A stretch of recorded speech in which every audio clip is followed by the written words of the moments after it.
So greetings and aloha. It's Mike's from livemyassoff.com.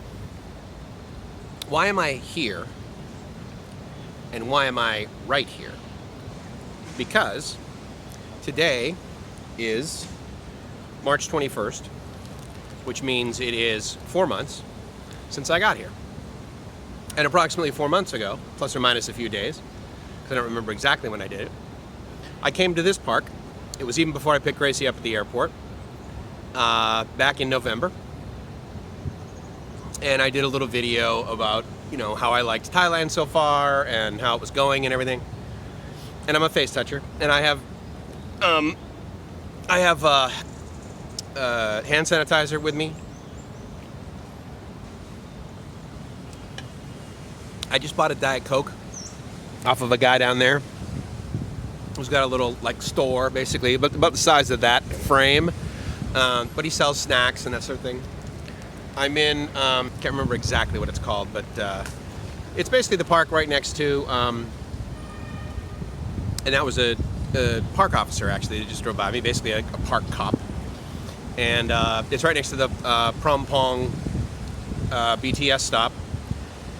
And I was just in EM Quartier. So, there are a lot less people here. The location behind me, I don't know if you can pick it up in the camera, but there's red sort of plastic tape surrounding what is normally an exercise area. And I believe the last time I did this video, there was 5 or 6 guys behind me working out. And that's very common in public areas. And so that's closed. There's also all the way down there, which you probably can't see. There's one of those habit trail things that the kids play in. And that's, sectioned off, right? So you can't, have the meetings of more than 10 people. And again, I guess my point to this whole video is going to be Thailand is being incredibly appropriate. Not only are the rules that they put in place justifiable, easily enforceable, it seems. The people are paying attention and doing what they're supposed to, basically. And look, this could all change in 24 hours. But I wanted to do this video specifically as I was over there at the mall, because I was actually down the street because I was at a doctor's appointment. Just to check on my ear. I'm fine. Don't have the virus. My temperature is way below what it should be. It always is, actually. Even 98.6. Normally, I think my high temperature is 98.4. Yeah, but of course, it's in Celsius over here. So I was 36.1, and I guess, too high is anything above 37.4 or something like this, or 37 or whatever. Regardless, it's nice here. It could be November, quite frankly, with about a third of the people in this park. The weather is great today, and that's a luck thing. That's got nothing to do with anything, but it's really nice here. There's a nice breeze. And, I'm not near anybody such that I feel comfortable not having my mask on. And again, the debate is that, you wear a mask if you're sick, so you don't give other people that. But, wearing it yourself is, it's debatable whether that's helping you as a person. It's probably helping you if someone who doesn't have a mask, walks right up to you and starts kissing you, or, seriously, coughs or sneezes near you. I get it. I'm not trying to make light of this, but what I am just here to report, and it's less an opinion really than a report. I'm here to report to you that, I guess it is my opinion. In my opinion, Thailand is comfortable to live in right now. On March 21st, Saturday, in the afternoon, about noontime, and that's as far as I can go, right? I mean, it is a day at a time thing.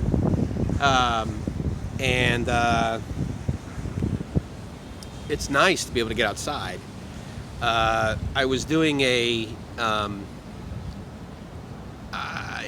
was a self self-imposed stay-at-home thing. In other words, I didn't need to quarantine, and I haven't been told to self-quarantine because, I don't have any symptoms and that sort of thing, and I didn't come from any countries. The last country I came from was the United States, and I did that in November. I've been in Thailand for 4 months as of today. And, it's different. The world is different. My portfolio is different. But it still seems like it really is a good place for me. I was able to go to the doctor today and use my insurance, and there was zero wait where I was waiting. And to give you some sort of timeline, I have another video that I did just on the doctor experience, but in summary, from the second that I walked onto the sidewalk to enter the hospital, checked in, went up to the 6th floor, which is ear, nose, and throat, ENT, checked into the ENT thing, sat down, she brought me in, took my vitals, brought me back, and then I went into the doctor's office, right? And then the doctor was there examining me, along with the nurse that was helping her, hold the tools or whatever they needed. 32 minutes, all in. So that was impressive. And the cost, had I had to pay out of pocket, would have been $51, 1,618 baht, and I have insurance. The doctor's visit, I looked at the invoice, the doctor's visit was basically 1,000 baht, and the hospital fee was 500 baht. So, so the doctor for visiting me is, and this isn't a whole they charge the insurance more or whatever. No. This is what I guess the doctor received as income, and then the hospital received as an income for me being there, for performing what they did on me, which is very little. But she reassured me that I don't have an ear infection, and that's basically why I go to the doctor anytime, to be reassured that the disease in my mind that I think, oh my God, isn't there, right? I mean, I would say over the last 20 years, every time I've gone to the doctor, my expected desired outcome is, oh no, Mike, it's just in your head. You have no physical ailments and you're good. And once again, this happened here. I've been in the hospital in Thailand for worse things, believe me. But I don't have an ear infection, and now I have actually cleaner ears than when I went. And my future looks really good. So anyway, I'm just checking in and saying that so far, again, Thailand is for me.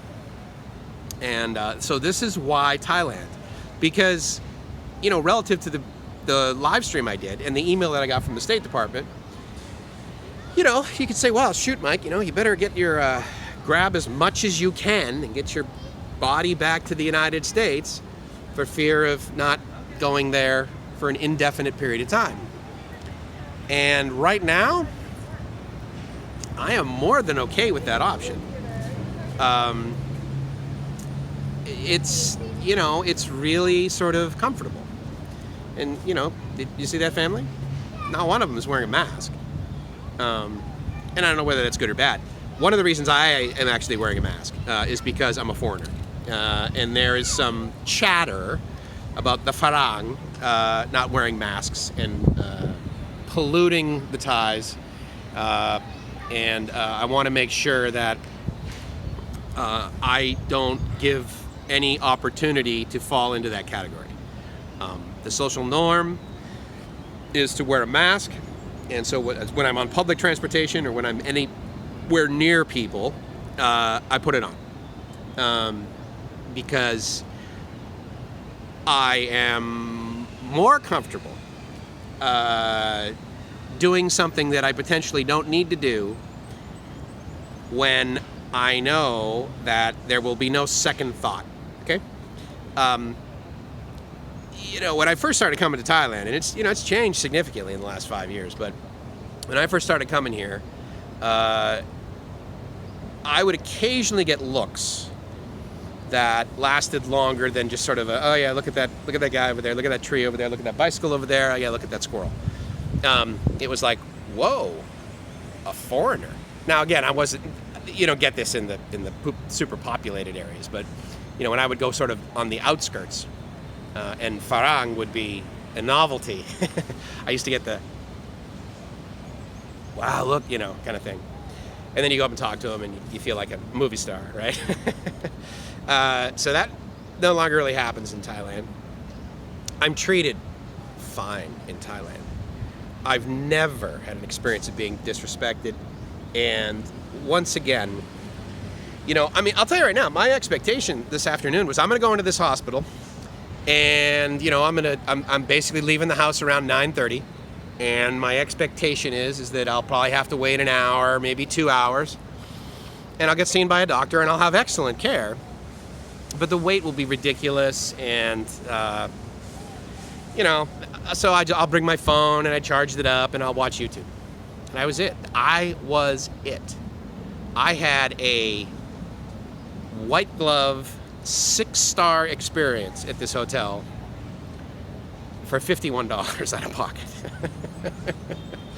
So, and the facility, I can tell you right now that if, oh my Buddha, please, won't make it happen, but if anything bad happens to me, I'm going right back to that hospital. I'm going to walk in, I'm going to give them my ID. That wasn't my ID, but that was the receipt. But I have my ID. I'm going to give them my ID, and they're going to go boop, and they're going to check me in, and I'm going to be like, here's my insurance card, fix me. Because unless my visit is more than 3 million baht, I'm good. And so I'm grateful that I prepared appropriately. There are a lot of people that balked at being a foreigner over here and having to have Thai insurance. And right now, I don't see a whole lot of people complaining about having insurance so that you can go to a private hospital, because that would be the kind of insurance that basically any foreigner would get had they had to, right, to get the visa that they wanted. But there was so much chatter. They're making me get insurance, And that chatter came from people that I know used to live in California, where if you own a car, they make you get insurance. So, I don't know. Again, my rose-colored glasses tell me that where I am right now is absolutely, I am the luckiest guy in the world. I hope you feel that way still about your scenario in your life. And if not, and I would submit that now it's more difficult to change that. I get it. The economy isn't, constantly going up 5% a week like it did in January. But, I hope you're able to sort of step back and live the dream. I get it. It's relative, right? And so, maybe there's circumstances around a lot of people, a lot of my good friends that I love and respect. And I understand that they're, they cannot buy toilet paper and they cannot buy, whatever. But I also want to report to you that some of the data that you may be getting about Thailand is not necessarily what I'm experiencing. So I'll refer to that as accurate. Because I was just at a mall that's across from the street from another mall where I can go to the movies and I can go to the food court and I can go to the grocery store, and the lines have, it's a Saturday. So the lines for this grocery store always had 3 or 4 people in it. So I'm making the best of it. I'm in an environment, I'm blessed, I'm lucky to be in an environment where I don't feel squelched. I have everything I need and a lot of what I want. And one could argue that that statement alone is enough to define your life as living the dream. So I'll take it. So anyway, it's Mike from LiveMyAssOff.com saying I hope you're living the dream. because it might not be happening right now. I get that. And trust me, it doesn't mean you're doing it wrong, okay? I don't want to, like, get into debate about that. But I do. I really hope that, you know, you're able to sort of pause for a second and at least look around you and say, yeah, I can't go outdoors, or I can't do anything that I want to do. But if you're watching this video, I would submit you have everything you need. I bet you have everything you need. You may not have everything you want. And the fact that you're watching too much news might be fueling your stress. So maybe revisit that, the amount of attention units you're allocating. Anyway, this is why Thailand for me, because this is what I get to experience. And again, this is my experience. What you may be having 2 BTS stops down from me right now for someone I don't even know who lives near me. May be lousy, and you know, I'm sorry. Trust me, because I may be experiencing it by the time I get home. Who knows? But you know, I'm pausing throughout the day, especially after I've watched a little bit too much news. I'm pausing and being like, okay, what do I got? Do I have everything I need? Oh my God! I've got 2 air conditioners in my 1-bedroom apartment. I mean, for the love of God, like, why do I need that, right? I have faster internet here for $9 a month via fiber than I had for, than I had the last time I personally bought internet for my house for $100 a month. So, Thailand still fits me really, really well. I'm treated really, really well. There's a guy who's got a YouTube channel, and he talks about basically living in different countries, and Nomad Capitalist is the name of the company and his channel. And he talks, his tagline, if you will, is go where you're treated best. Live where you're treated best. It's either one of those two. I may be not doing it correctly, but the short answer is go where you're treated best. For me, that's right here. Because, you know, if you've seen any of my other videos, one of the things I get really excited about is when I'm in an area, a public area, and I can refer to it as only child area. So I'm in only child park right now. I don't need to share this with anybody, basically. I don't need to share the safe several meters I have around me with anybody else. And so that makes me feel pretty good. And I'm not getting in anybody else's personal space either for, you know, I don't even know if I'm doing it consciously. I just think I don't do that. I don't walk up to people and, I don't know. Anyway, that's all I got. Have an amazing day.